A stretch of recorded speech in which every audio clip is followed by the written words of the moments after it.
I chucked on that shot, so now this guy's going to go over here, and then Jacob just cleans up 7 balls, and I'm like, I could have won. But then this I got round. back to the game. Yeah. But I didn't get COVID from it. He's everybody's favorite guy at the bar. Every time I go to a bar, people are like, "Where's Jacob?" This episode is made possible by our little spy balloon invading your airspace, Dirty B. Dirty B. From fabulous Las Vegas, Nevada, this is Pod Therapy. Real people, real problems, and real therapists. You can submit your questions anonymously at podtherapy.net or email us at podtherapyguys@gmail.com. And now, broadcasting from the churn, that guy's Dr. Jim Jobin. I'm Nick Tanchman. It's time for some Pod Therapy. Man, that was an interesting Patreon segment. We really got into your head, man. It was just two Nick stories. It was with some really beautiful musical overlay. I was very really vulnerable. cut to some the good bone. music beds. Yeah. I feel that we supported. Let me try again. I feel I supported you. I feel like I was there for you. I feel I supported sensed Nick your in my own sincerity. way. Jacob did in his own way. Jacob is more of an interpretive You have to dance kind of understand supporter. Jacob's love language. Yeah, That's right. That's right. Yeah. He ribs you gently.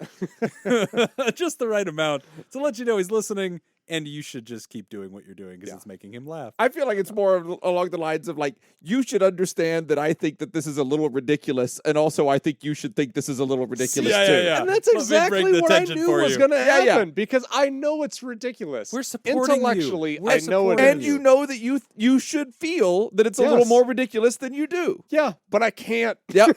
I'm just helping you get to that place. Listen, It is man. what buddy. it is. We're here to help you kick your habit. I mean, whenever you're choking 150 balls a day, that's a lot. No man should have to go through that. So It's exhausting. that's a lot on you. But you gotta I don't make a want that living. for you. Yep. $20 is $20. Patreon.com Check out patreon.com for that. Find out why Nick's finally little given up. Yep. And how he survived COVID.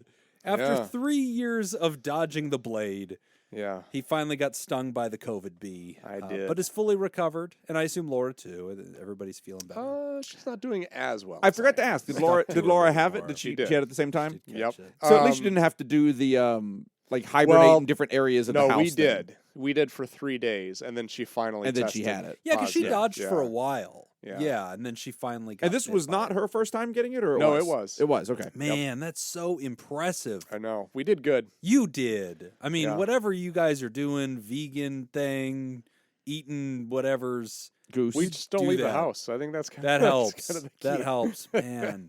It is honestly Yeah. impressive. Good for you. Yep. So, Oh, but I feel bad for her though because she, she's in a master's program, yeah, working on her yeah. MBA.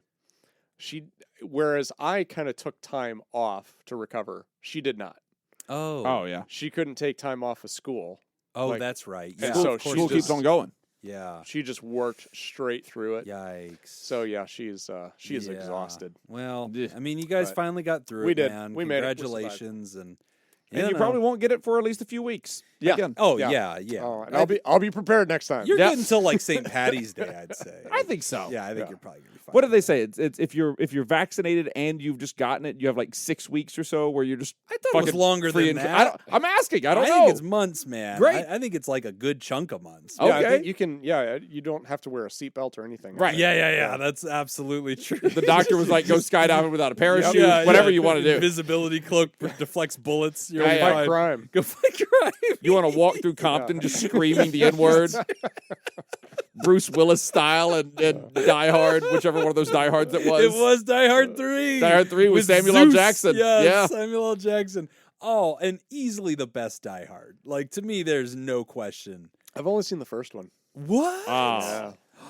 All Are you right, we're hitting serious? stop right now. Yeah, no, we're done with the podcast. There's way No. more important things that we need to do in your During life. COVID, we did our pod because it was two couples. Oh, Of that's us, right. We're You a little guys pod during COVID. Yeah, co-quarantined, and we watched all of the Die Hard movies. Are Oh, they worth all it. Christmas movies or just the first? Just the First first one. Oh, Yeah, the third one's a summer flick. So is the fourth The one. second one the second one is snowing.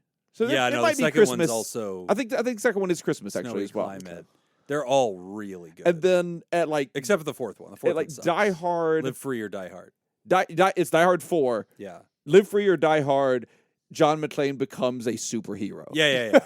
He goes from being a cop that finds himself in these weird spots and is able to figure things out with it to being a straight up, like he's knocking helicopters out of a sky with a motorcycle. Yeah. I was exactly about to quote that scene. Imagine a man ramping a motorcycle into a helicopter.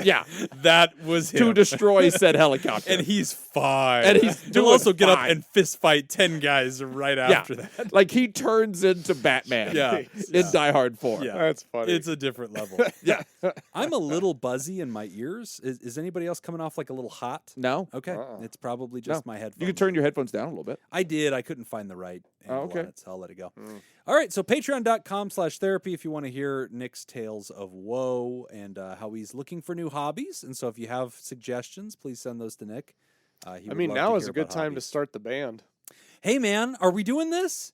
I'd like to do this. I mean, this is where I was honestly, but before we got out of Patreon, that direction. Before we got out of Patreon, before I saw my opportunity to have something funny and swing into the main show, pivot in.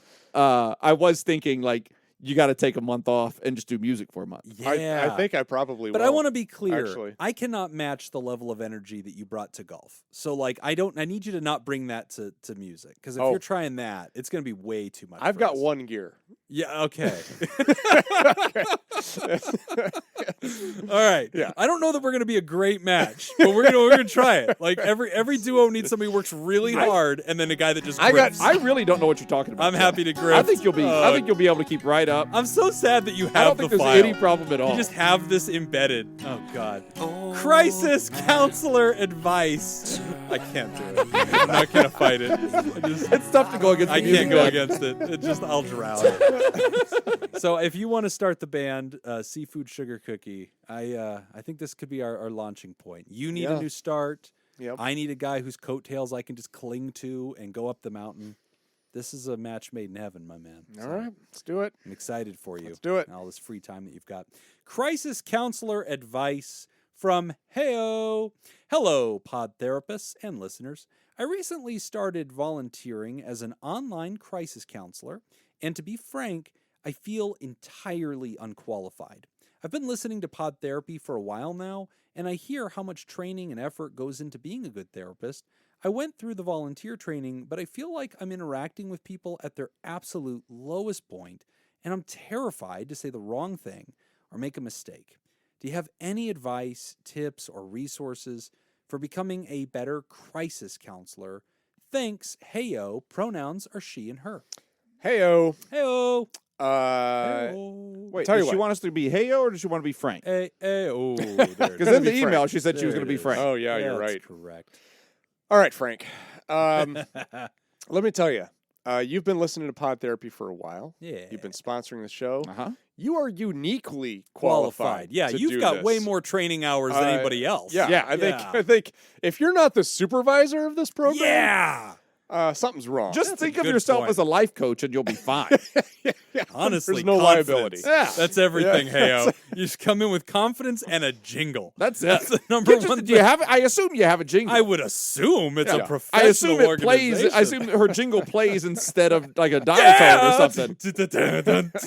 Crisis on counselor, hold waiting for Heyo. You have just been crisis counseled. Get some pyrotechnics too. Yeah, flicker the lights. So here's so I remember when I was I think it was in my practicum when I was a student and I started working with some clients, and I had this exact same conversation with my supervisor, and I was like, I don't want to say the wrong thing. What if I say something? So scary. And I remember my supervisor was just very upfront and very frank with me, and just like, Nick, what power do you have over these individuals that you're going to say something, and that's going to be the thing. That's the thing. Yeah. Forget everything that they've just been through with their entire lives. What is it that you're possibly going to say that's going to be the thing that throws them over the edge? Yep. Okay. In fairness, Nick was answering the phone. Hello, fucker. You don't matter. This is Nick. We'd be better off without you. This is Nick Tangeman. But hello. Click. it was a really good point in that, like, okay, they've been through a lot. You're not going to break them. Okay, so that's the first thing I would say. Humans are resilient. Exactly. Let's give you that. Second thing, the second piece of advice that I would give, and I've said this on the show multiple times before, your fallback position is always going to be a cheerleader. Right. And being a crisis counselor, this is a unique situation in which that can be the only card you play. Mm-hmm. That can be the only thing that you ever do, and you're doing a great job. If that's Right. all you ever do, you're doing it right. You're just going to be there to be supportive, to just be empathetic, and to point them towards more permanent methods of getting help. Yeah. I would assume that would be the job for a volunteer crisis counselor. It is. That seems like it would be the job description. And that's probably what she was trained to do. Yeah. And I think it's just one of those things where once you get into it, you really feel like, oh my God, I don't think I should be doing this. This should be, somebody with a degree. And yeah, if it's going to be something long term, obviously you need to have somebody that's qualified. But for what you're doing, you're really it's almost kind of like coming upon a fire. If it would be better if the fire department were here. Exactly.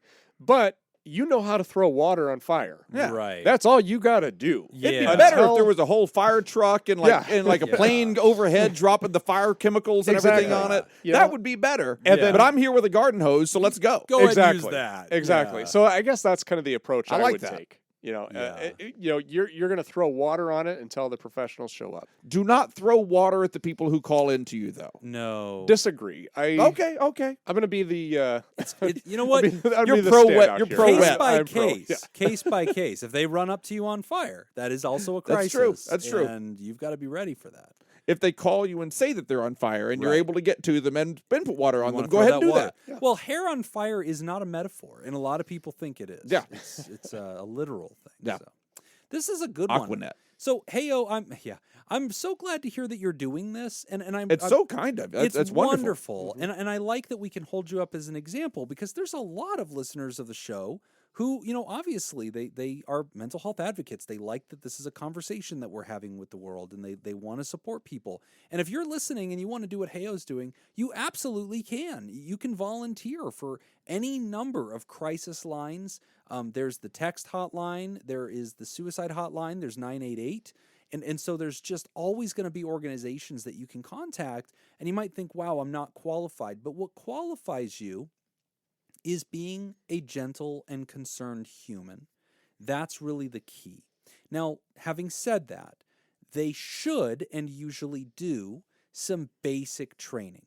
Because while Nick's right, humans are much more resilient than we give them credit for, and we're always afraid that they're glass and we're going to shatter them. There's also, a method, and we're meeting people at a very vulnerable point. And so good training is usually going to cover some basics. And it's also going to, just touch on things like, maybe being culturally sensitive and some basic stuff, just making sure that we're being kind and also giving you resources. So just real quick, and I'm going to try to do this. I'm going to commit to it, and I hope I follow through.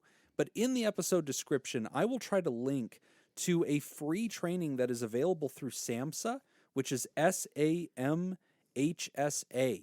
And that organization has a very robust crisis counselor training program that actually, it's so good, Nick, that I was looking at it. I was going to send it to you and suggest we might even want to look at it and just do an abbreviated version in the Patreon. That would be a great little bit to maybe pick apart and just do some basic skill training, because there's some great slides in there. It's free. It's publicly funded. It's meant to be handed off to counselors to be taught to lay counselors. And so really it's the work's kind of done. But So feel free to check the description of this podcast now to see if Jim did remember to do that. If I didn't, Google the SAMHSA, which is spelled SAMHSA, crisis intervention training. But here are the 8 things that were on the slides that they wanted to talk about as far as interventions go. And so I like these. I think all these are really useful. But the first one was active listening. And so active listening, you don't get to see us do it a lot or hear us do it because if you go back to interviews where we've had a guest in the studio, you'll notice that while they're speaking, you can't see us, But you'll hear, and this is a joke. This is a joke that people do on Jim's Neurotic Bingo, that I have these affirming sounds that I'll make. When we're listening, we're actively communicating verbally that we're attending to you. A lot of Chewbacca noises. So that's active listening, is giving back as you're hearing in a way that matches what you're hearing, so that people feel encouraged and given permission to continue. And so we're with a person. So there's several skills that go into active listening, but affirmational sound that kind of volleys to a person that you're attending, you're with them, you're interested. And I like that because when done naturally, it is almost invisible. And people take it as a social cue that they are welcome to keep sharing and that you are dialed in. There's obviously a physical component. If you're face-to-face with a person, which usually as a crisis counselor you won't be, but face-to-face, you're being attentive. You're not looking in other directions. You're giving them eye contact. You're also breaking eye contact so that the intensity goes lower. And so you tend to break eye contact when you speak, and you tend to offer eye contact when you listen. There's a posture that you tend to assume. This is all part of the training where we're kind of leaning in. We're offering a square frame that's kind of aimed at the person. And all of this is designed to just be intentional about the way we are connecting with a person so that they feel free to share. And also one of the things they'll train you on is just kind of giving those opening statements, giving somebody permission to start sharing. Hi, what brings you here today? Can you tell me what's been going on in your life? Can you tell me, how this month has been going for you? Tell me more about how you're feeling and why you decided today was the day that you were ready to talk about it. Those opening kinds of lines give people permission to access their truth and start going. And what you really want more than anything is for the other person to start sharing. The more you can get the other person to monologue, to speak, to share, to dial in, the more the poison is coming out of them and they're feeling better. So another part of the 8 steps that they put in the training, validation, that one's pretty simple. You were not disputing what another person says. If they say that was the worst thing could have happened to anybody, you're not going to say, well, the Holocaust is pretty bad. Like, no, you're going to be with them and be like, it sounds like that was terrible. Yeah, or if somebody is like, I'm really struggling with my golf game, you're not going to just play stupid music over them. And you're going to validate what they're saying. Terrible example. Right. Yeah. So, and we actually taped an extra example just in case, because we were preparing for this question. Patreon.com/there. Yeah. Tell me about that golf. So validation is just acknowledging what a person's sharing. I stand by my actions. And affirming. I know you do. affirming what it must have been like for them. So if they say, wow, this was bad, agreeing and just saying that sounds like it was terrible for you. That sounds scary for you. And sometimes trying to offer them words, that's a big part of what therapists want to do, is offer in a passive way kind of emotional vocabulary to help a person paint, with the colors they need to. Number 3 is normalizing in a crisis of the rainbow. So in normalizing, we are, we're in crisis counseling. It's tricky, right? Because we're not going to say everybody's been through that. But often people that are going through crisis have some pretty predictable kind of experiences. And this is also a good component of the training. And you'll probably read more about this, but shame and guilt, along with shock, feeling as if they've performed inadequately, feeling as if they've done something wrong, and helping them get to a place where they can feel a little bit safe, and you can remind them what you're feeling right now is okay. It's okay to cry. It's okay to be afraid. It's okay to be confused. It's okay to not have an answer. It's okay to feel that you did something inadequately and to second guess yourself. It's okay in fact, many people feel this way. So normalizing kind of steadies people. It gives them permission to sort of be in their truth. Whenever I'm doing some version of kind of acute counseling, and I'm meeting people and they're just feeling frazzled, I often paint them a verbal picture to give them permission to feel what they're feeling. So I might say, look, what you're experiencing right now is very similar to somebody who's just been in a car accident, okay? And so right now, you and we're walking out of that car to the side of the road. I am sitting you on the sidewalk, and I am just looking at you and saying, sir, can you hear me? Do you know where you are? Breathe. You're going to be okay. Now is not the time that I expect you to tell me where you were heading, what was going on, what the fuel gauge was at, where you got hit. You're disoriented. I just want you to be in the now and breathe. And so that verbal picture normalizes the feelings that they have and gives them permission to feel it. Number 4 is psychoeducation. And so crisis counselors will often start to kind of begin teaching people, hey, you might want to learn more about this or that. What you've gone through here sounds like it's called this, or, this might be an experience you might relate to. Here's the number for FEMA. Here's, so these are resources. You're teaching them things. Number 5 is coping skills enhancement. And the training does a pretty good job of giving you some basic ideas of like breathing exercises, taking a stretch, taking a walk, teaching them basics of like giving yourself permission to feel things, to talk through things, to journal about things, hopefully things that they can take with them. That way, when they sat with you, they didn't just express themselves and encounter their truth. They feel like they walked away with some ideas that they can take with them and try later. Number 6 is connection to social supports. So if there are support groups, you would hopefully have some of those in a little file that you could give to them, like, hey, let me tell you about NAMI. Let me tell you about AA. Let me tell you about Al-Anon. Let me tell you about, like in Las Vegas, we have a victims of crime resource that will pay for therapy for people that have, filed a police report and been the victim of a crime. They automatically have access to free therapy. So like that would be something. Huh. Oh, it's huge. Yeah, it's such a great resource. And by the way, as a therapist, that group is one of the best groups ever to work with because there's no red tape. The patient just shows up and says, I have victims of crime. You call victims of crime. You give them the date of birth and name of the patient. And they go, great, here's a credit card number. Done. Wow. Swipe the card. And they're like, we're done. Just email the receipt, please. And that is it. And just it's all grant funded. 7 is resources and referrals. So again, it's just teaching them, here's, phone numbers, here's a support group, here's a therapy clinic. And then the last one, number 8, that they give you in the training is planning. And that's just giving, like offering a little bit of guidance. Like, Nick, it sounds like this is, as we're talking about this today, I want to make sure that, you know what your next steps are.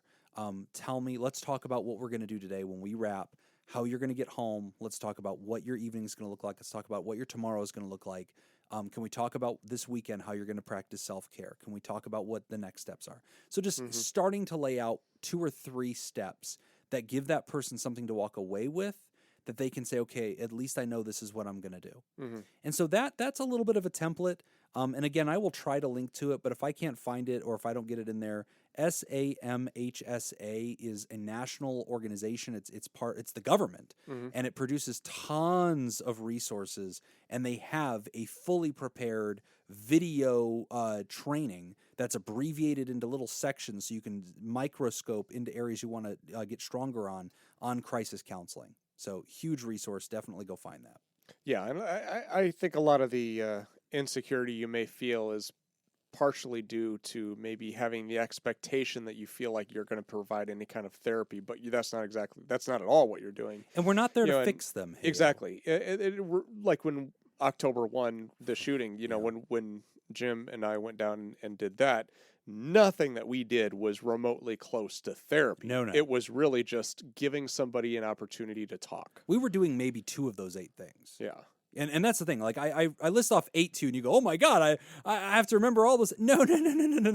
Just do the first one. Yeah. Just actively listen and then validate. If you can do 1 and 2 over and over again, you've done crisis counseling. Yep. Give them permission to talk, support them, and then just give them back what they seem to be saying in a way that allows them to feel like you heard me, you're not disputing me, you're not minimizing me, you're not discounting me. And like that happened on October 1. Because when we were talking to, people that had been in part of the shooting, most of the people we talked to were not shot at, they were not hit, they were not in the crowd, they were adjacent to it. They were working in a hotel that was next to the hotel that had the shooting. So they needed to tell their story.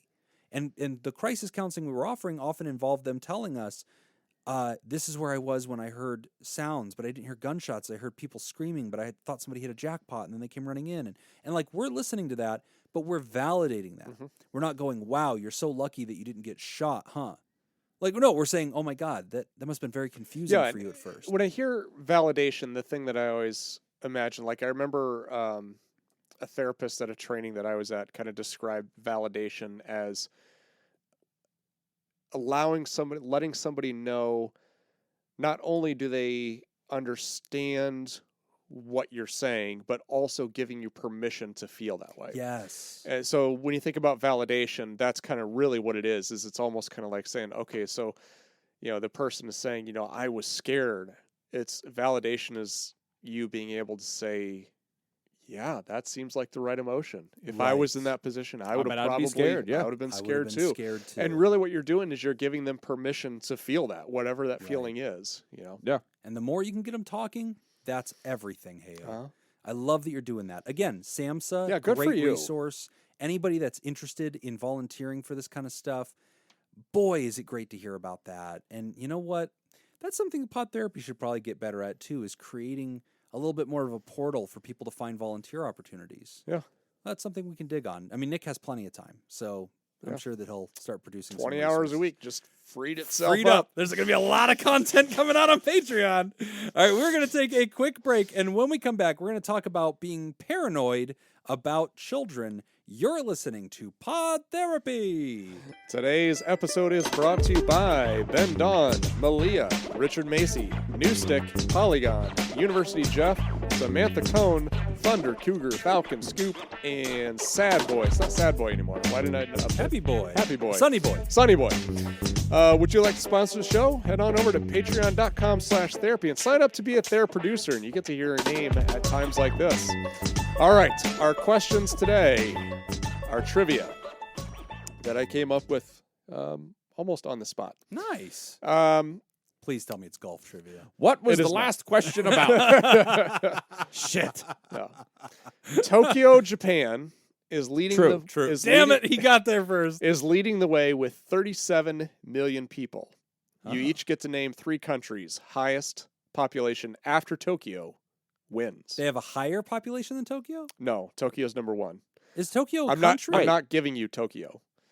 No, cities. Sorry. Name cities Cities. that have a higher population than Tokyo. No. Tokyo No. is the highest. Tokyo is the highest. I knew that would be your first guess, or probably took one it of your off the 3. Yeah, table. so I took it off the table. The next So 3. you don't get Tokyo. We're going for next 3. You each get 3 guesses. We have to break top 10? Whoever gets the highest We've out played of your this. guesses. Okay, gotcha. Okay. So I'm going to flip a coin, call it in the air. Tails. Okay. You won. All right. It's legit. Let's Magic see. of radio. I mean, I'll I'm not here start. to dispute it. I'll start I in might our need own that backyard invisible coin here. one day. You'll win the next one. I'll I'm start in sure. our own backyard here. I'll say New York City. Ooh. Not in the top 20. What? I was afraid of that. What? That can't be true.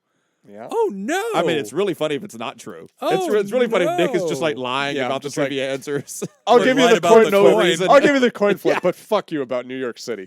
Wow. So, okay. All right, Jim, go for it. Man. All right. I'm going to go with that place in China. Nailed it. Yeah. No. I'm going to go I mean, with, hold on. What's that place called? Something. I need you to be Benghazi. a touch more specific. I'm going to go with Benghazi, China. No. And no. No and no. No and no. What, Benghazi that's is the capital not of in China. China, man. It is not. You're thinking of Beijing. Shit! Can I go back? No. Damn it! To be funny now, I have to guess Beijing. No! Oh, that's the one to beat. That's 8. All Number right. 8. Damn it! Oh no! Where's Benghazi? Oh, that's the Hillary Clinton's emails Yeah. one. Damn it! Not in Damn China. you! Not Damn in China it. at all. Damn you, Hillary! You did this to me. Although I did have a moment where I was like, how many people live in Benghazi? I don't know. It might be like number 2 for all I know. All right, I need to pick a city in India. That's a pretty packed place. Okay. I need to think of a city in India. Delhi? Is Delhi a city in India? Jim wins. Number 2. Wow. You're not gonna- Delhi out of his ass. Yep. Oh, Right out of his damn. ass. Is this what it feels like to be really good at golf? Did I just do it? I just imagine do it right so. now? I just swing and the ball goes in the hole? Yeah, it just works Wow. out. I am the Kim Jong-un of You are. populations. You are. Damn. Oh, man, that's really good. God, I did not even know if Delhi was a real place. I'm going to be honest. I was going to go with Taj Mahal, but then I wasn't sure if that's a place or a building. Like I didn't know, but I was going hard into Slumdog Millionaire, and I was like, I don't know. I just remember he was like a tea-walla. Yeah. That's all I got. How many does yours have for population there in Tokyo? 37,194,104. Down to 4. Wow. They stuck that one. That's a lot. These are 2023 population numbers according to worldpopulationreview.com. Well, that is the authority on the topic. Yeah. So not going to get away from that. No. All right. Am I being paranoid about my kids? Jim, real quick, just name a city in India. I just did. Can you name it again? Delhi. Good job. Just checking. Was that just it? checking. Is it yeah, New that was Delhi? it. All right. Yeah, I got it right. Delhi. Yeah. Idiots. Mumbai was also in. Damn, Mumbai. Wait, is that in India? Yeah. Oh, that okay. been, Where was number. Benghazi? You know what? Afghanistan? I didn't scroll down that far. Yeah, it didn't end up in the tops. All right. Am I being paranoid about my kids? From Jim. Not this Jim. Another Jim. Greetings, Jim, Nick, and special guest Jacob. Hello. He has been a special guest now for a long time. I've loved the podcast and I'm glad to have finally joined the Patreon some time ago. Thank you. I didn't realize how many antics and bits I was missing. I think you're doing a great service, providing entertainment and building a community. Thank you for all that you do. I'm writing about the concerning behavior of a family member and what I should be doing about it, if anything. I'm going to be honest about my observations and concerns and understand that this isn't your area of expertise. I just need to know that I'm not crazy after being chided by my wider family as being paranoid. I have a younger cousin who is in his early 20s, who I will now give the fictitious name of Elberon. The only time Elberon and I really cross paths is at family functions, and that is already too much for me. I'm a father of 2 young girls, both in elementary school. While attending family dinners and holidays where he is in attendance, there were behaviors I noticed that I found troubling. I at times caught him working to be alone with the kids, or noticed him being overly physically touchy with them, wanting to give frequent hugs and such. I brought this up to my mother and my younger late teens sister, who both brushed it off as me exaggerating. Still, I took care to guard my girls, and over time, my mother and sister started to see the patterns as well.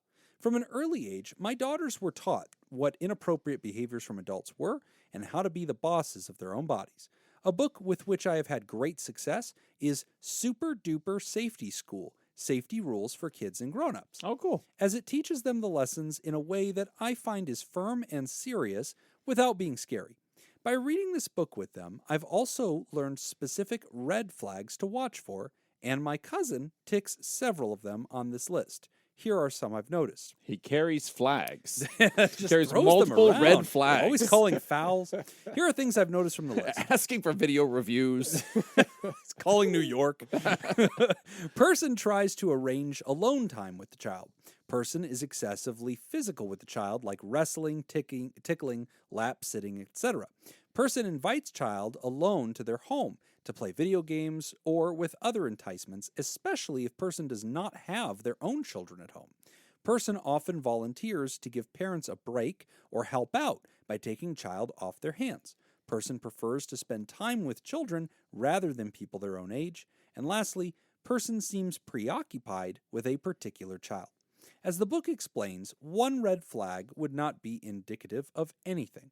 From the list of 16, however, I've personally witnessed about 6. In addition to seemingly trying to lure them to separate rooms to be alone with him for video games or other activities, I believe the most blatantly obvious indicator was when he offered to babysit for me. For free. Fuck all the way off with that. Elberon has had developmental issues. I could count on zero hands the times I've offered to babysit for Jim. Yeah, thanks, bud. Elberon has had developmental issues and is very socially delayed as well. So he does not have many friends in his own peer group. I don't hold that against him, but it does often lead my wider family to remark how he gets along so much better with younger children and how good he is with kids. Rather than cheering that as they do, I find it alarming. Thus far, apart from rallying my mother and sister to help as watchers and quietly warning other family members with small children, I've thus far avoided confrontation. Considering it took some time for even my closest family members to see it and believe me, I'm afraid of causing a rift. Several questions spring to mind. Is protecting my own children enough? Or do I need to be more forceful in sounding an alarm? Am I putting others at risk by staying too quiet? Are there other things I should be doing? I recognize I'm throwing you a rather unfun question, but if anyone can find a way to dredge some humor out of it, I believe in you three. Thank you for everything. Looking forward to seeing you on the Discord. Thanks, Jim Milzaki. Oh, Oh, I don't know if that's a good thing or not. Yeah, thanks for the faith in us. Did you just assume there would be NFL referee jokes peppered in? Because you nailed it, my man. Woo! This is a tough one. But I think we're just with having not talked about it at all. Sure. I'm guessing all three of us are kind of on the same page. Okay. I bet we're going to be close. I agree with you. I think I'll be closest to the hole. I think Nick will probably be off in the desert by about 100 yards. You know. Yeah, that seems... Patreon.com/therapy. Yeah. No. Anyway. Just picking at that wound. Yeah. And you know so much about you know how to make hurt those me. references, too. I know, right? I just learned it. Yay! You know how to hurt me. Okay, so number one, we're only getting your experience. So we're seeing this through Jim's filter. Yeah. Right. Jim the writer. Jim the writer. And Jim's kind of gut instinct. Yes, Right. exactly. I don't think any of us are going to tell you that you're being overly paranoid. Right. I mean, if what you're describing is what's happening, I think you're taking the appropriate steps. Especially I think, if these are all like, if you haven't taken other actions as well, like Yeah. you're not calling the cops, you're not like Right. calling giant extended family meetings and being like, this person has an issue. Mhm. You're taking care of your kids. Yeah, I mean, I can't tell you. I'm not in any position to tell you that you're being overly protective of your children. No? Right. You know, I think there are some times where parents can be, but then you kind of have to weigh the consequences of that. You know, like obviously every parent wants to protect their child. That is the only thing in their life that they're concerned about That's is the gig. protecting their child. Is there a point where it becomes potentially harmful, where you become too much of a, let's say, helicopter parent, Sure. and now you kind of start teaching your kids about, like you start teaching them how to They're- be anxious. Right. They're anxious. And so then you start causing problems. Yes. Are you at that point? I don't get that. I think, so I would we all agree From your at this description of you, it point- doesn't sound like it. Yeah. Would we agree that he's probably appropriately protecting his kids? Yeah. His actions So- thus far seem so, perfectly reasonable, Yeah. perfectly So fine. so maybe the next question then would be, at what point would it go too far? Hmm. His question is like, should I be more cautious of other people's children? Hmm. Should I be taking steps to warn other people? Yeah. That seems like that Should I gets a little use tricky. this tranquilizer dart that I bought on the internet? Right. Right. I don't probably want to go that far with it. I mean, I think that, okay, a couple of things here. First off, I agree with Nick. I think as a parent, I am absolutely all the way in terrified all the time, paranoid all the time category. You don't have to say as a parent to say that about yourself. No, though. just in general. Yeah, Yeah. I'm just always hair on the back. That's of my where neck you're standing at. Up. I'm just That's where you live. I have one gear. You live downtown there. It's terror. I'm always afraid. Your I'm kids like- just happen to be part of your like life, the so they Hulk. fall like into the that as well. opposite of Hulk. What's your secret, Bruce? I'm always angry. Yeah, what's your secret, Jim? I was scared when I got here before the aliens. You had me scared at hello. Yeah, I was frightened on the flying plane. Yeah, so I'm always afraid. But, Jim, honestly, in this case, I'm very much with you.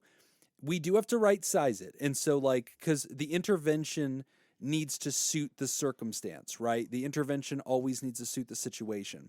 So we've all had that happen. We've all been at social gatherings and, there's other parents running around, or it's an extended family thing or whatever.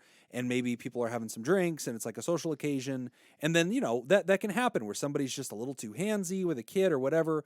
And, a watchful parent will intervene. And they don't intervene by grabbing the shirt collar of the person and calling them a pervert and embarrassing them and calling it. The person is poor with boundaries, especially when they don't have kids. Not a lot, but it's not terribly uncommon that, you know, an adult will think, I'm going to be the fun uncle or cousin to you. And like, I'm young, I'm younger than your parent. And so like, I'm cool and I can play with you. I can relate to you. He also mentions too that this person has developmental issues, which is socially definitely delayed. part of the pie. Yeah. And so that doesn't mean that we're not going to teach them, Jim. And that's my thing is like, look, you as an adult have to be the voice for the child. Okay. And so in this case, I don't want it to be, let's call an alarm, let's have a family meeting. But I do think it's okay to intervene, which you've been doing. Like when cousin Elderon is, you know, interacting in this kind of like a little too, you know, comfortable, a little too familiar kind of way, you are bringing your presence to that dynamic and sometimes intervening. And look, in my career as a father, there absolutely have been times whenever I have put my hands out to intercept somebody and be like, hey, that's enough. Give them a break, please. Or whatever. Mm-hmm. And like, you know, you want to see silly Jim go to, I'm not fucking around Jim. Just do anything like that. Like, you know, do anything fucking weird around me. And I become the worst asshole at that party. It gets weird fast where it's like, hey, Jim, maybe you need to go take a walk. I don't see it. Oh, it gets fucking weird. So like I am very quick to be like, hey, I'm unhappy now. Like I went from having a great time to now I'm uncomfortable. So I definitely have to take that advice of like dialing it down, taking a deep breath, remembering nobody's in any real danger. We are all paying attention. And just because somebody ticks some of the quote unquote red flag boxes, again, that doesn't mean that they are perpetrators of crime. That doesn't mean that they are some nefarious evil genius in their bat cave plotting a conspiracy to do harm. It means that they're shitty at boundaries, and it means that if we are not correcting that behavior through either doing the passive thing of intervening physically and like using the body language kind of stuff to signal not cool, or it's okay to pull cousin Elderon to the side and speak to him directly and say, hey man, to the extent that I assume he can perceive, I mean, developmental delay, I don't know how significant it is. It sounds like it's not that significant. But I would encourage you to actually speak to him directly and say, look, I just want to thank you. I always see you go out of the way to just be so friendly to my girls, and I can tell you just have so much love in your heart and so much joy.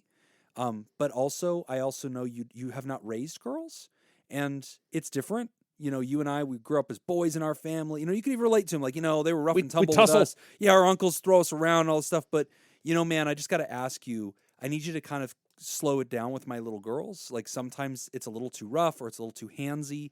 Can you kind of take a beat and give some space? You didn't do anything wrong. Little girls are different from you. Little girls are different, little boys. Yeah, that's it. I'm just going to ask you to try to. And so like there's any number of ways to, you know, you don't have to read my transcript here. I'm just trying to audition for you based on what I assume is your family culture, because I know you kind of come from the middle of the country. So there could definitely be a way to do this. So that's the second thing. You can audition like the boundary physically with yourself. Usually people pick that up. But if they have developmental problem, maybe they don't pick up on boundaries. You might have to get to them and be a little bit direct. You can have a mediator too. If there's somebody else in the family that's a little bit closer to that person, you can go to them. It's your cousin. Maybe this is the child of your mother's sister. Maybe you can go to your mom and say, Mom, can you talk to Aunt Kathy about this and just maybe ask her politely, hey, Jim's a little upset. Can you talk to Elderon and make this right? And, you know, there's always that ability to do that too. I don't necessarily want us to go out and put a drag net out, you know, 5-alarm fire this. Yeah, because it's setting a boundary. It's a serious accusation. Well, I do agree with the idea of going to parents of other young kids and just quietly saying, hey, sometimes he doesn't know his own presence around the kids, and so just, you know, it's okay to keep an eye on that, because I've noticed it's made me a little bit uncomfortable. I'm actually fine with that. The parent to parent on the quiet, just letting them know, because if somebody else just joined the group and they're like, hey, you know, and oh, you know, whatever, and like he's like, oh, I'll show you this, you know, let's go in this room and play video games. Like, there's nothing inherently wrong about that. But the other parents assume the vibe of other parents. I think there's a herd mentality of, you as a parent don't seem alarmed, so I shouldn't be alarmed. It must be cool. And so as weird as I know you both feel about like telling another parent, like, hey, watch out, I'll tell you that the parent effect is that there's a herd mentality. Sure. And other parents being cool tells me the situation must be cool. But go ahead.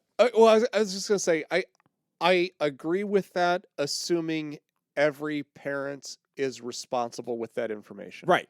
And that's what I was going to say. It's like, it's your family, so you know that Aunt Ethel is a blabbermouth. Right. Yeah. Right. You know that anything you say to her, she's gonna take it to the nth degree or whatever. Like you know who you're talking to. And be careful of phrasing. Don't accuse him of anything. Certainly. Not only phrasing is part of Yeah. it, but like I think like if I had kids and Yeah. you came up to me and you said exactly what you said, Yeah.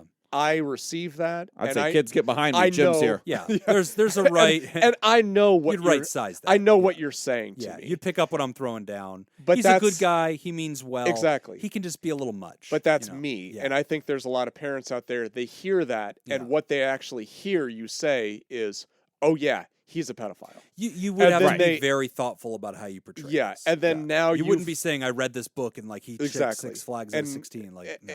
And so now we're ruining this person's Yeah, life. I wouldn't lead with the book with Right. the flags. Yeah, I wouldn't go in that direction. But again, I mean, to the extent that we're warning people, it does feel, now that I kind of hear it out loud, it does feel a little drastic based on some of these warning signs. Because so far, the warning signs, they're not even suggestive necessarily. They're just obtuse. They're awkward. Right. Yeah. And they do smack of somebody being like, "Do you like video games? Let me show you Sonic the Hedgehog in my room." And it's like, Yeah. cool. And it's like, you know, if I was visiting Jacob's house, he wouldn't grab one of my kids and be like, "Let me show you this thing in my bedroom." Like he'd have enough like etiquette sense to be like, "Hey, Jim, why don't you bring your kid over here? I'll show you my hamster over here." Oh, cool. You know, that'd be great. Like he obviously would have the etiquette. The If you developmental ever saw me delayed take an cousin- interest in your kid, you would know that was a red flag. Yeah. Any Yeah. kind of interest. Uncle at Jacob's all. gonna teach you about whiskey. Let me tell you how to cut ice. Jacob doesn't even take an interest in you. Yeah, I know. The fact that I'm even there is already a red flag. But, you know, like in this case, developmentally delayed cousin, there might be a childlike sensibility here. And clearly that is a feature. Like, clearly that cannot be ignored. We would be doing the question injustice if we said, oh, that doesn't matter. Treat this like any other guy. Like, no, there is a childness to him. He relates them better. And it is your responsibility Yeah. as a parent to be doing what you're doing. You know, you're seeing a potential threat on the horizon. It's not there. The lion isn't standing in front of the tent right now, or in Jim's case, the skin changer isn't standing in front of the tent, right, waiting to take you away into the night. Skinwalker, actually. Excuse me. Yeah. Forgive me, please. And but yeah, I mean, this is exactly the type of thing that you're supposed to be doing. Like Jim was saying, like Nick was saying, make sure you keep it right sized. Mm-hmm. And you know, if it is the worst case scenario, right, you're there. Right. Yeah. And You're there. practice good parenting of like, Yeah. we don't allow the kids, you know, too far out of our sight. That's it. We teach the kids how to communicate, which, by the way, Jim, huge. Yeah, I think. Oh, that's amazing. Yeah. The number one thing you can do, you've already done. Yes. Which is educating your children. But like Yes. I had a family member much younger than me, but not as young as like the youngest cousins and everything. And boy, probably 13, 14 years old, little socially awkward, but that was it. And really took an interest in the younger kids Yeah. at family events. And those younger kids all happened to be little, and I mean, by all, I mean like two of them. Sure. Yeah. But they both happened to be little girls. And so he took an interest in them, and it did turn out to be completely innocent. Sure. You know, and it was always a little like, oh, that he's taking them in over there. Okay. Right. Right. And you But know, there's everybody an would everybody would keep an eye. There's an eyeball. That's it. The adults around would keep an eye. Yep. And that's the other thing too, Jim, is I would bet you that you don't have to tell a lot of the other parents in the family Right. as much as you think you might need to. Good Oh, point. good point. Good point. I bet they have at least had a flag go up on their own. Sure. And You they know- might still be in the camp of, oh, he's completely harmless. Right. But I bet there's a little Even the developmental tingle, delay a little is tingle enough on the that- radar. Yeah, Yeah. they're going to notice it and go, "Okay, you seem harmless but I'm keeping one eye on you because I don't know what your Yeah. capacities are." So I think that that's exactly right. I do want to do a quick PSA to anybody out there with kiddos. I have this conversation. My poor kids, they put up with so much. I am just. Don't forget your wife. I can't imagine how much. Oh, these and poor your guys go and through. your mother, And us. Yeah, you all. and your coworkers, My dog. Yeah, Yeah. everybody. your neighbors, An awful lot. people who live in the same zip code, Yeah, everybody. The People whose listeners property- of this damn show. people whose property values you've affected. I've affected everybody. So I give my kids a speech every year, and I kind of have a reminder. In Four my phone. score and 7 years ago. Just a random speech. It's just a speech. This coming year, Mussolini. I want to fascism and what it could do for you. So I always give them the talk, and I just kind of revisit some things and just remind them. And I usually turn it into a reference to another story. I'll be like, Dad heard the other day about, or I'm a therapist, so sometimes I hear stories, and I hear sometimes that kids have a strange experience with somebody, maybe somebody at school, a grown-up or an older kid might touch them or talk to them in a way that seems different and they don't like it. And sometimes they're scared to come tell their mom and dad. And I just want to remind you, you can come tell us. It's okay. You're not in trouble. Things like this will happen in the world. And being quiet and keeping it secret is the thing I don't want you to do. And so just, it'll always feel a bit awkward, but Jim, you did such a great job doing that. And I just want all the parents out there, no matter how old your kid is, by the way, even if you got a high schooler and like, they're taller than most adults, they take care of themselves. Don't just assume that their little adolescent brain knows what to do. Please go to them and just remind them it's okay to come talk to you. And it's okay to just get feedback and that they won't be in trouble.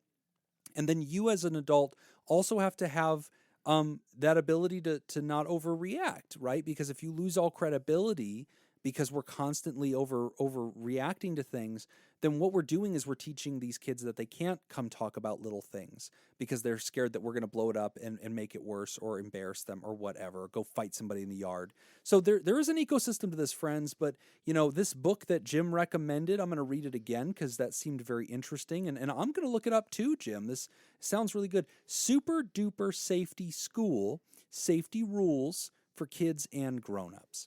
So that sounds great, Jim. Thank you for that. And, brother, I feel you. I mean, as one paranoid dad to another, these kids are everything. And just do your due diligence. Stay frosty, honestly. I mean, but don't be afraid to speak directly to this person. And I know sometimes it's hard. I know if I had to do it, I probably wouldn't trust myself to speak directly to the person because my emotions would get a little too close to the surface.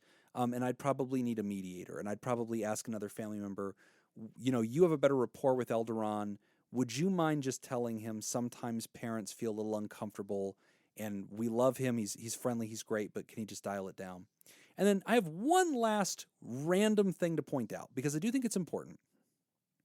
I know that boys...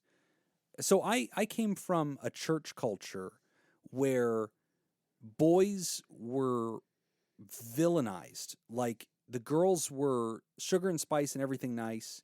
And if a boy and a girl went walking down a church hallway together after service and we didn't know which way they were going, it was a scandal. And it was like, we got to go protect that girl from that boy. What's that boy up to? And it really pathologized a lot of the boys, and we ended up with a lot of complexes. And I know my little graduating class of youth group kids, the boys ended up being scared of like, we've done something wrong. Right. And so like, and fearful all the time that, like all boys are bad. And so, I don't hear Jim doing that, but, we end up talking a lot about the danger of boy. And, I just want to make sure that we remember to give people the benefit of the doubt. Most people don't mean any harm, but kids can accidentally cause harm because they're curious and they have poor boundaries. Adults can cause harm even if they don't mean to do a crime at a kid. They could just be overbearing and too much, and kids can be like, hey, like the other day I was at an event where kids were, and I overheard an older like grandparent trying to like kind of ruffle up like an adolescent. And the adolescent was like, kind of like squeezed away and just kind of went about their way. And the grandparent like chuckled and like bellowed and was like, ha ha ha, they hate it when I try. It's like it was his family member, and the older adult was like, oh man, they hate it when I put my hands on them, but I'm just gonna keep on trying, I guess. And they were trying to say like, teenagers, they don't want to be touched, but I love them, so I'm gonna keep trying. And like another the younger parent was like, no. Or you could not. No, just don't. Like if they clearly don't want that, you could just stop trying and just like, I guess they grew out of it. Don't try anymore. Yeah. At some point, the child grows out of the roughhousing. Yeah, and stuff just like maybe just let them be. Yeah. Like you don't have to put your hands on them anymore. It's fine. When I was a kid, I remember my uncle would, if I was running by, my uncle's really tall. Did you get noogies? Feels No, like a never noogie got kinda. noogies. But what he would do is he would just In one Iowa, arm they just do cornies. grab me. Yeah, he would just grab me with one arm and like flip me over, and it, like it's like 6 Right. foot. Oh, Two. right. It was a long way And up. so it was like being thrown over a house. Yeah, you know? right. He doesn't do that anymore. Yeah. I Now that kind of you're a grew out grown of man. that. you Yeah, know? yeah. So it's like We hit that point. He at stopped some right after point- COVID. yeah, at some point, you just kind of stop doing that. I had an uncle. After COVID. Yeah. I had an uncle, and He again, stopped right after Nick got COVID. Yeah. And we're not pathologizing behavior, but sometimes people can be a little tone deaf. And I had an uncle that, just tickled you until it would hurt. And he was the sweetest guy, would die for you. Never inappropriate. But, just thought that was funny. Tickle until you can't breathe, or tickle until it hurts a little bit. And ha, ha, ha, I'm kind of your tough uncle. I got you. I could pin you down kind of thing. And, it's a generational thing. It was also a cultural thing. Yeah. My culture, my generation was nah, you can stop. You don't need to keep pushing. It's weird. He would keep going until you were I really, really want this to stop. And you didn't have a way to get out of it. There was no way to resist it. And I remember being man, that really would be great if that wouldn't happen, you know? But again, generational, there's things, but parents have to be the advocate sometimes because kids don't have a voice. Yeah. And sometimes you have to walk up and be hey, I think that maybe it's a little too much. Can you dial it down a few notches? No. I think you're doing fine, Jim. Yep, I agree. And I think that Nick and I were both correct that all three of us were On the same page. very close. Yeah. Good job, team. Well done. Wow. Really coming along. I feel like we really birdied that one. Oh, yeah. That was good. No. Yeah. I think we goosed I it. feel like Oh, so close. feel Is like that you not guys a are thing? not taking my So which animals count and emotions. which ones Eagle? don't? Eagle. Yeah. Okay. Albatross. Albatross. See, I can't write. I got to write this down. No. We're going to take a quick that's it. break, and when we come yeah. back, we're talking about nightmares. You're listening to Pod Therapy. Today's episode is brought to you by Ben Don, Malia, Richard Macy, New Stick, Polygon, University Chef, Samantha Cone, Thunder, Kook, Falcon, Scoop, and Happy Boy. Not Happy Boy. God, Sunny Boy. Okay, I'm just going to fix this right now. There you go. Time out. Fix that script. baby. Sunny boy. Sunny. Sunny Boy. And save. If you want to become a therapy producer, head on over to patreon.com/therapy and sign up, and you get to hear your name. In case you've never heard that before. Yeah. It's nice to hear one's own name. You'll get to hear how Nick pronounces your name. Yeah, exactly. That's always fun. How I want to. Yeah. Okay. Next question. Countries by landmass. All right. Oh, damn. I'm going to give you 4 options. You name the largest. Okay. Okay. Tokyo. Okay. All right. I'll go ahead and listen to the 4 options of countries, of which countries. Tokyo is not one. Oh, that's right. All right. So we're going to go with Denmark, Uh-huh. Saudi Arabia, Uh, Mexico, ooh, or Indonesia damn, dude. by landmass. You're first this time. Is Denmark the Dutch? No, that's Netherlands. Yeah. What? What? Yeah, sorry. That's not the same place? No. No. Is it the No. mayonnaise on the fries, people? I mean, they're in the same neighborhood. Yeah, I yeah. feel I like they're mean, next to each other. yeah. I'm going Mexico. I feel like Mexico is huge. I mean, Mexico. That's it. Mexico's a Mexico's solid big. guess, but I feel like Mexico's a red herring in this. You think so? I think so. You think it's Saudi? I don't think it's Saudi Arabia. Saudi I is think huge, it's. isn't it? It's where all the oil is. I didn't say Saudi Arabia is tiny. Okay. Isn't Indonesia tiny?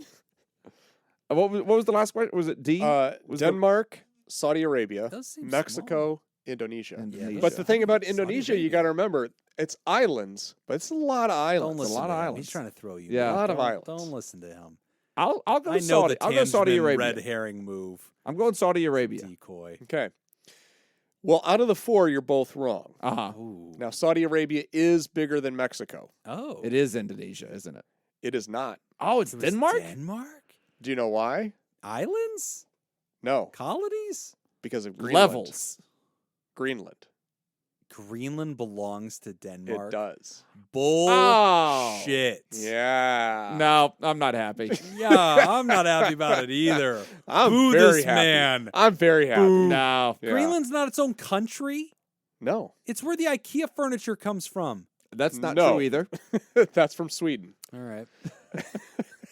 Man, you just get on a roll. And then Let's you go just- back to agreeing. It's Let's, not- let's go back just to. swing off. No, I want to go back to the part where You he's an hook idiot. off into the It's- desert. It's not that Shank it. you're wrong. It's It's just the shank. outrage Yeah, that yeah, goes with being wrong. Denmark owns Greenland. Yeah. Wow. Yeah, I didn't know that. Boy, Yep. that is a deep cut. It That's I'm deep taking enough out that all I of my need to golf know. frustration on the two of you. That's Yeah. fine. So- Yeah, this is very I needed this. therapeutic. You This is- did. You did. You did. Therapeutic. That's it. Nightmares from Roy. Hello, Dr. Jacob and the other two. Howdy. Yeah. Good day, gentlemen. I have some strange, intrusive thoughts that I'm wondering about. Here's my situation. The first bit may sound like bragging, but it's to make a point. I'm generally a happy guy. Oh my God! Quit bragging. Shut up. God, we get it. I have led, by most accounts, a very lucky and charmed life. I have my daily struggles like anyone, but I feel well equipped to handle them. The worst thing that has ever happened to me was being cheated on and then going through a divorce. I've come out the other end, thanks to therapy, much more wise and knowledgeable about what it takes to be in a healthy, romantic relationship, and a year ago, I finally met an amazing woman. We are crazy in love and are making plans to move in together this summer. I also have a fairly cushy job that comes easy to me most of the time and pays me a very good salary. He works at a cushion factory. I'll bet that has to be it. Yeah. I have 2 healthy children. So that's me in a nutshell. Sounds pretty great, right? So why does the following happen? At least a few times a week, whenever my mind isn't occupied, maybe in the shower or brushing my teeth, etc., I will have what I call nightmare fantasies. For example, I will think, what if my kids died in a horrible accident? I will then put myself in that position, imagining all the details of what my life would become.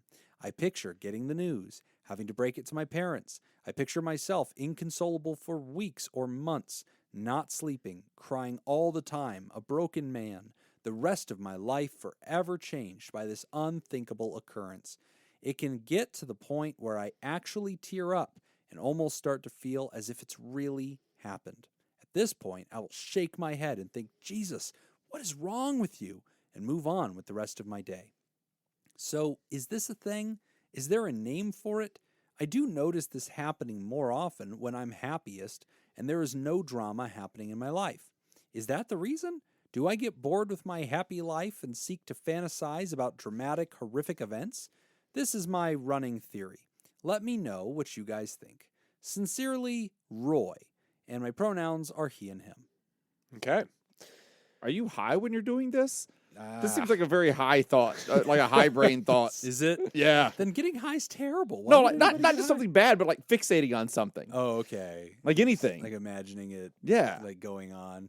So the intrusive thought, because that's what it's called, Yes. is very normal. Very Absolutely normal. normal. The thing that's problematic isn't the intrusive thought, because I think everybody experiences that. Yeah. The thing that's problematic is continuing to play the tape, Yeah. is continuing to kind of go and go to that place where you start imagining it, you're Right. actually playing the tape through in your head, and you're acting it out as though you're kind of watching it on TV. Getting to the Yes. point where it's really affecting you. Yeah, yeah. that's problematic, but also not uncommon. I don't Not think. uncommon. No. And I'll tell you, for those of you playing Jim's Neurotic Bingo at home, just give yourself a straight line because this is my hell. I do this every single day. Oh, I mean, go to the deep dives if you're a Yes. Patreon to Yes. a couple weeks ago, I think, right? Because you had Yes. talked about, you gave the story of the CBT. yeah. Thank you for listening. That's really cool. Yeah, I know that you listen to my stuff. I had That's awesome. I was depressed. I was in a You very also had I was- COVID. I was in a deep It dark literally place, took me. and I had nothing else going on. I had hit the I know, bottom yeah. of the barrel. I broke through the ground beneath the barrel. I I had watched all of Netflix. I had finished Yeah. all of Netflix. I had no more ice cream. It was It was a bad terrible. day. It was, yeah. All right, fair enough. But yeah, we actually just posted the second one came out today. So when you're hearing this episode, it's already up there. But a 2-part series on using cognitive behavioral therapy. And one of the pieces of cognitive behavioral therapy is how we develop a false perception. And for you and me, Roy, what's happening to us is we're having an intrusive thought, as Nick said. And intrusive thoughts are these just vivid ideas that pop into us. I compare it to like spam or like pop-up ads on the internet or on your social media. And so here you are, you're just scrolling along, and all of a sudden there's a terrible ad like, boner pills. Yeah, or something awful like, Boner 30-year-olds. Boner pills. Here we go. Does whatever boner pills does. Boner pills. Enter Hey Scoops at checkout. So you're going through your Instagram or something like that, and then all of a sudden there's like an ad that says like people in their 30s and 40s are getting terminal cancer. And you're like, what? And like clearly it figured you out, right? Like clearly it figured out you've looked up some health stuff and like it probably guessed at your age. It is a targeted ad to frighten you so that you cannot continue. So now you feel like you need to stare at that. But if you click an ad in social media, what now happens, Roy? It plants a cookie into damn near everything. So now you're going to see that same ad pop up whenever you open up Facebook, and then again when you open up Twitter, and then again whenever you're on some random website, and like on the sidebar, it's like, oh, by the way, health things, 3 tricks to know whether you have cancer. And so like you're going to see these things over and over and over again. The same thing happens with our intrusive thoughts. We get them, and we have really no control over that. And if we believe them, we enter into what cognitive behavioral therapy calls a cognitive, which is a perspective, distortion. So it's a false perception of our reality. In both of our cases, Roy, Jim was the last one. In both of our cases, we're doing something called catastrophizing. And you call it a nightmare. Very close to what we call it clinically. We call it catastrophizing. And what we're doing is we are imagining some horrific, terrible thing. An asteroid's going to hit the Earth. The people that we love are going to go, be hurt, or something terrible is going to happen. And we're imagining these worst case scenarios. And suddenly our imagination fills with these possibilities so vividly that they feel all but certain and present, even though they are fictional, even though we technically know they are fictional. And the reasons for this are many, but it kind of goes to the biology of why anxiety is happening, because the sympathetic nervous system, which is sort of the smoke alarm of your brain and your body, it doesn't know the difference between a real threat and a perceived threat, which is why you can be frightened by a thought. And it's why our bodies go into haywire mode, those of us that live with anxiety, and we can be triggered by something that is really not dangerous to us. Nothing bad's going to happen. But for some reason, we enter into that cognitive distortion, and it really envelops us. So things that I would recommend for you, the most important thing is that when we are having these spirals, as I like to call them, when we are falling down this rabbit hole, we have got to learn the interventions that halt our descent so that we don't keep going deeper and deeper and deeper, because the more we click on the ad, so to speak, the more cookies we're putting all over the place, and the more likely we're going to be to encounter those thoughts again, over and over and over again. The more we can resist the thought and resist clicking on the bait, the less we're going to encounter the thought in general. We might still see the ad, but not clicking it makes a world of difference. So what am I talking about? Grounding techniques really help. And I think we're going to be having a skill share coming up in the next month or so on grounding techniques. And so if you're not already a Patreon, there's some really great content up there. I'd love for you to come access it. But you could also look it up for yourself. But grounding techniques really help. They have to do with distracting the mind away from the scary thing. Using cognitive behavioral therapy techniques, which I just did a second piece on, where I teach you the intervention of pause, which is an amalgamation of different techniques that we use from CBT that has to do with right-sizing the scary so that your anxious brain, your caveman brain, can kind of understand that there's not really a threat. And that goes a really long way to just calming your brain down. But those are both very important. And also just assessing and telling yourself the truth. But and also an advanced technique is radical acceptance. I have this scary thought that's appearing to me. I accept that a scary thought has revealed itself to me, but I do not attach to it. I non-attach. In fact, I allow it to pass gracefully beyond me because I know that's not for me. That's not my truth today. It's a terrifying idea, but it's not my truth. And so this is not something that just happens overnight, Roy. It takes a lot of work. I have a fucking doctorate in this, and I deal with this shit every single day. I have to use my techniques all the time. It is an unhappy reality. It really, really is. And there are a lot of tearful days, and I got to tell you, it is exhausting. it is something that those of us with Jacob, don't you have some sad music? chronic anxiety don't talk about enough. Let's do it. Thank you. Let's be fair. That's fair. You're right. You're right. It sucks, but it gets better, Roy. It gets better when you get help. And this, might even be something to sit down and talk to a therapist about. That made a big difference for me. End of Jim's contribution to this question. Oh, wow. There you go. No. Yeah, and you don't even necessarily have to, with these intrusive thoughts, you don't necessarily have to try to talk yourself out of them. But I think another strategy is you can just say, okay, so you have this intrusive thought. Well, what if my child gets some incurable disease? Right. You don't have to say, no, that would never happen or anything like that, because that can sometimes feel disingenuous, like you're not really validating your feelings. You can still say, okay, yeah, that's possible. Or they could live a happy, healthy life. Right. Full life. Right. So you're also saying, okay, yeah, this could potentially happen. The worst case or could happen. the best other case. thing could happen. Right. And then you can kind of go back to the thing that Jim's talked about before in the past, horse versus zebra. If you're hearing the hoof prints, what are you, or Clack. not prints. Click, clack. But yeah, what is giraffe. it most likely going to be, right? The other thing too is you kind of ask the question, do I just get bored with my happy life and seek fantasies about a dramatic, horrifying event? I don't think so. I don't necessarily think so. I think what it is, I think you're spot on in the sense that you tend to get this more when you are happiest. And my guess is, and this is just a hypothesis that I'm just kind of pulling out of my ass, but my guess is because it's this thing where your brain is constantly looking for threats. And if your brain has legitimate threats that it's dealing with, you don't have to come up with crazy hypotheses. There's other challenges. Yeah, there's other shit going on. That's true. So it probably does make sense that when you're happiest and there's no other threats, then your brain kind of has this freedom of like, all right, let's tackle this other crazy wanders idea a little bit. Right. Yeah. A good book on the subject, Overcoming Unwanted and Intrusive Thoughts, which we've plugged a ton of times on the show. It really does a great job of validating your experience. It does have some kind of CBT-ish suggestions.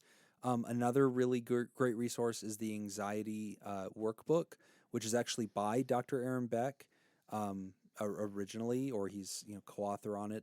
He's the originator of cognitive behavioral therapy, and that's a really great resource too. And it just has some really great exercises.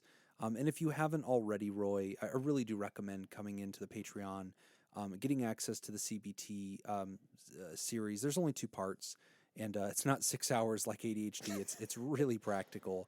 Gets I've got right an to the 8-hour point. edition that I'm that working you've been on adding to add on to it. Yeah. Yeah. But Roy, It's just me talking very slowly. When does he get to contribute to the Patreon? that would be great. Yeah. Oh, his bits. Oh, I love In fairness, that. I believe that the current rule is I get to contribute whenever I want. That's true. think, Yeah. Presently, I don't think we he could just stop you. has that. I believe I've just contributed as much as I care to. Yeah, that's it. That's right. That's a good point. Yeah, we're seeing 100% of what he wants to do. Yeah. But Roy, what you're going through, man, I can't tell you how many of us, as I read that letter, just felt for you. And we have lived through that. To call it a nightmare is honestly an understatement. And I have a patient that we've talked about this before. He and I both have very similar generalized anxiety disorders and very similar intrusive thought, kind of patterns. And so we very much relate to each other. And it's just it's a good bond. But one of the things we often talk about is when you don't have anxiety and then you meet somebody that really has it, and how hard it is to really relate to them, like to understand what feels like madness, to really believe that, to get it, like how far I can fall from what is real into a fictional, not true reality in which I have manifested every horrible thing that could ever happen. My brain convinces me that it is true. And I got to tell you, and to be real, Nick has literally picked me up off the ground at times in the long relationship we have had.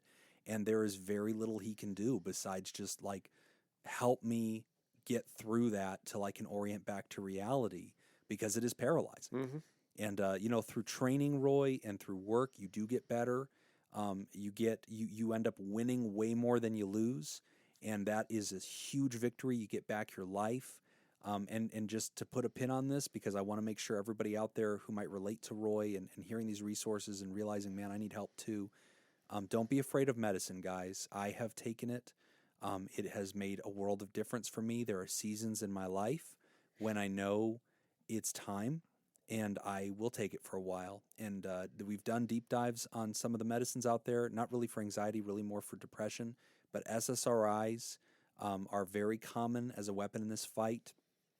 Those work more long-term, but you can also take medicines like benzodiazepines, like Xanax, and also medicines like hydroxyzine, which is an antihistamine. It's not a narcotic like Xanax is. It's just an antihistamine. It's an allergy medicine that also really does a great job of removing that spiral. And so it's okay to take medicine alongside these tools and these books and these interventions and therapy. It is a lifelong fight. And Roy, man, I tell you, God, today's letters, I just really relate to them, and they just hit me where I live. Roy, I had a hard time reading your letter, to be honest with you. I have been fighting this entire answer, honestly fighting back tears a little bit, because this shit, it's just my fucking nightmare, and it just lives inside of me all the time. And so I just really, really relate to you, man. Get help. It gets better.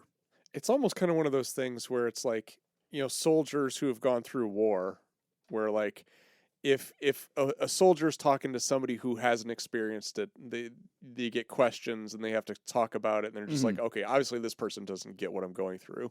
But then when you've got somebody else who was also fighting that war or had gone through that, it's almost kind of like you don't need words. Like, you just kind of know, like, oh, yep, you this understand person it. gets it. They understand. Yeah. Yeah, it's just fucking madness, man. When it happens, you just feel so fucking powerless. But it gets better, Roy. And there are things to do about it. Go get help, man. Yeah. There are things to do about it. I definitely talk to somebody. If you're not already in therapy, do that.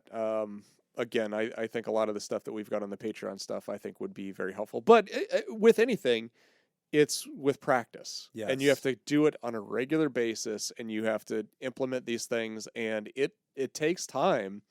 But I guess the big thing is I want to kind of normalize kind of what you're experiencing in that sense.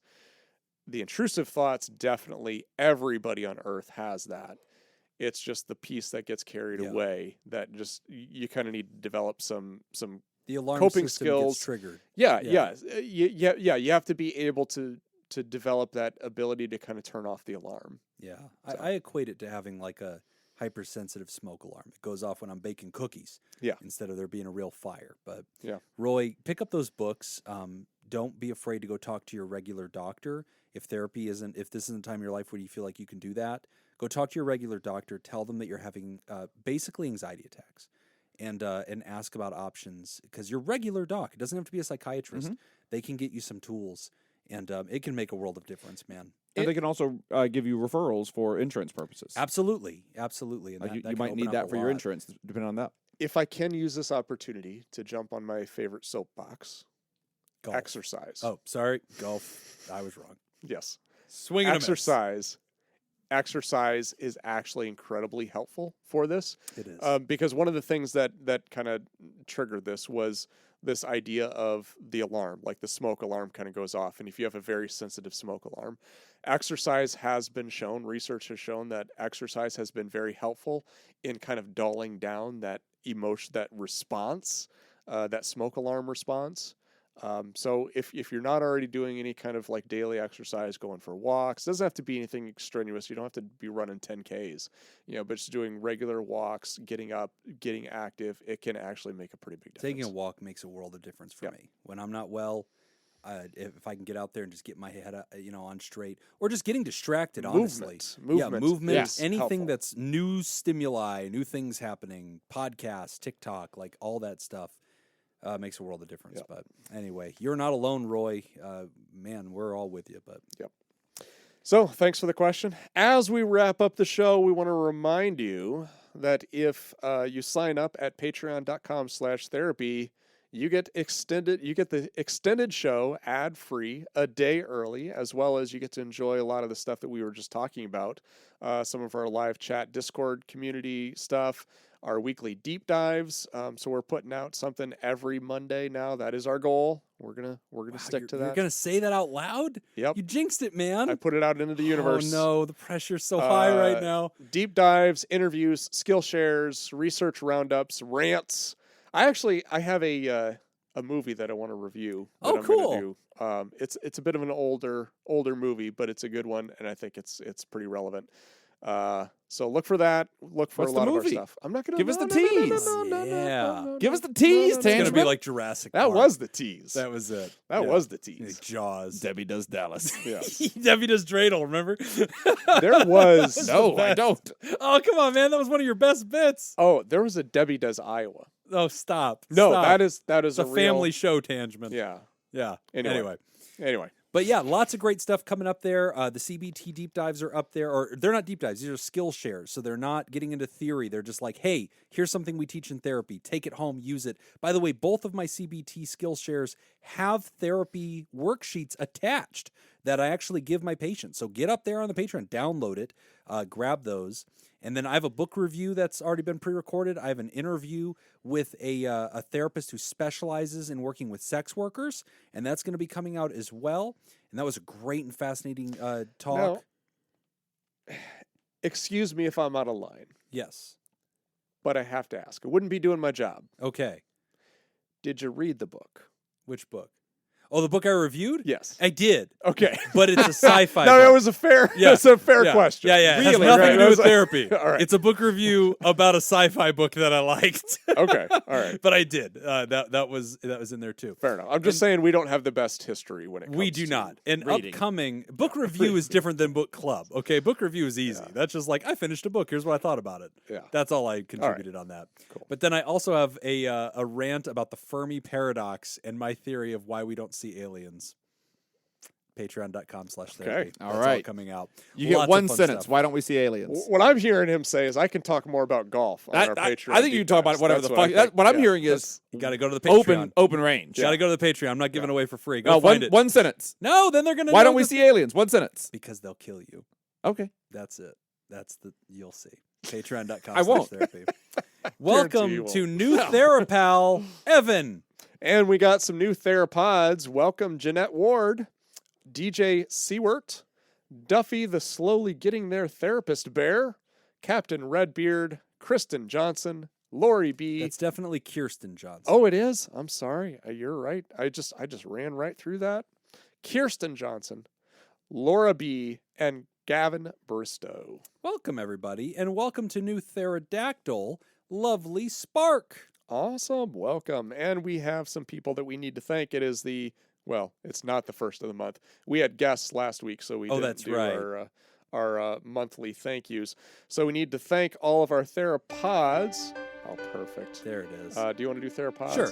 Dan Martin, Robert Paulson, Colin Scoopstronaut, Linda Brandmeier, Corey Owens, Joseph Pengrazio, Brad Kiefaver, Christine Phillips, Tracy Raplogle, Gavin Bristow, Carrie Terhark, Stacy Westerlin, Richard Bruins, Scoopy Jess, Ian Whitefall, Kiwi Scoop, James K, Chelsea Saracen, Craig Little, Katie Chiwakowski, Don Dorr, Jim Hunter, Adam Rabiznik, Okie Scoop, Brooks Lyle, Matthew Nair, 3 Scoops a Lady, Todd Canfield, Take It EV Podcast, Sustainable Transportation for All, Felicia Butler, David Sorensen, Shayla Bullock, Scoopatron, Lauren Izzo, Stacy Coleman, Adam Patanuzzo, Mats Lenegren, Heather, Ian Soto, Jessica Cyphers, Charlie Quinn Starling, That Josh Guy, Dr. Scoop Little, Mama Ninja Scoop, James Dawson, Colson Morrow, Jacob Harrington, Lee Popsicle, Sarah Olo, Grumpy Lake Mead Park Ranger, Kiana Killjoy, Sam Buck, Karen McCulloch, Megan Smith, Kate with an I, What Weekend, Some Nobody, Tony Skiana, Lila, Be Gay, Do Crimes, Kelly Gagner, Lovely Spark, Nippy, Brian Emra, Drew Hellage, Alec Lancaster, Anna. Am I going into another batch? I feel like Matthew Johnson, because Where are you at? I don't even see. Lovely Spark is a pterodactyl. Why is Lovely Spark in this list? Matthew Johnson, Matthias Vannebrant, Keely Flower. I think these are also all the Therapals. List does seem awful long. Keep going. We're good. Whatever.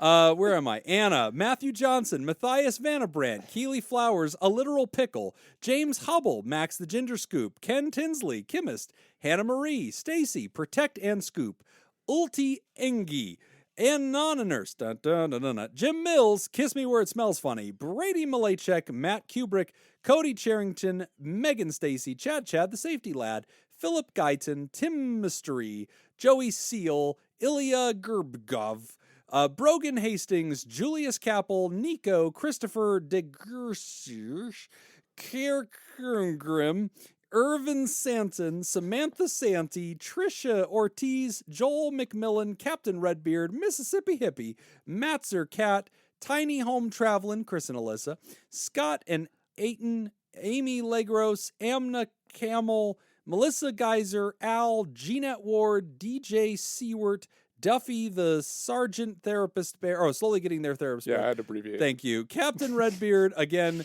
Kirsten Johnson, I think Laura you're repeating B, people. and Gavin Bristow again. Wow, Nick. Did you have COVID when you made this? I did.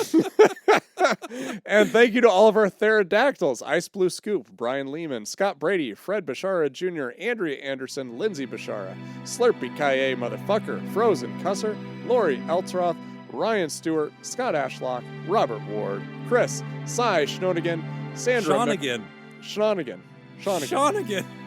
Sean Yeah, Sean again. again. He, Sean he again. is Sean again. That's a good way to remember. Sandra McWaffle, Not a Scoop Solo Cody, Dank Butter, Andrew Langmead, Celeste Quintero, Feels right. Pickett, Kirsten Robbins, and Lovely Spark for a third time.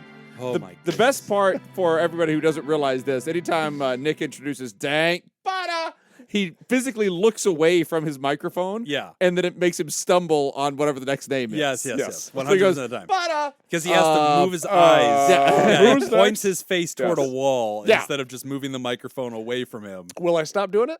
No. No. And we want to especially thank our bosses, the mysterious and shrouded Illuminati members of the fan club, the Thera producers. Thank you, Jake Schneider, Robert Brownie Jr. Mint, Smitty Scoop, Ben Dawn, Judy Schneider, Kayla Lansbury, Dr. and Mr. Hot Dog Scoop, Malia, Leon Kassab, Cindy Ash, Mason Miller, Richard Macy, Carolyn Albert, Kevin Chamberlain, Tess Miller, Newstick, Sammy Scoop, Ben Stanley Slap in Your Face, Polygon, Sarah Smith, Adam Hathaway, Byler T, University Jeff, Mike Helm, Myra, Harris, Samantha Cohn, Darren Cunningham, Lib, Team Monaco, Thunder, Cougar, Falcon Scoop, Matt and Lisa Tangeman, Heyo, Heyo. Oscar Swanrose, and a Sunny Boy. And thank you to everybody who's ever given us any Patreon money ever, which I think we named in this I episode. feel like we got Yeah, everybody. I think we got We everybody. got them all. If you'd like to hear this episode uncut and unedited And why wouldn't you? and enjoy our spontaneous side projects, go to patreon.com/therapy. And thank you for supporting mental health. That's all the time we got for this week's session. Want to thank our landlords, Matt Mattingly's Ice Cream Social Podcast, and thanks to those of you contributing to our show today. We really appreciate it. Remember, pod therapy isn't something to keep all to yourself. Share the episode with someone who needs it. Just tag us on the socials when you do. It's at PodTherapy on Facebook and at PodTherapyGuys on Instagram and Twitter. And don't forget all that extra stuff at patreon.com/therapy. If you want to submit a question to the show, ask anonymously at podtherapy.net or email us at podtherapyguys@gmail.com. I'm Nick Tangeman. I'm Jim Jobin. Thanks, and we'll see you for your appointment next week. Wow, that was a long putt, but we sank it. Bow, bow, bow, bow. Never give up. I'm giving up. Bye.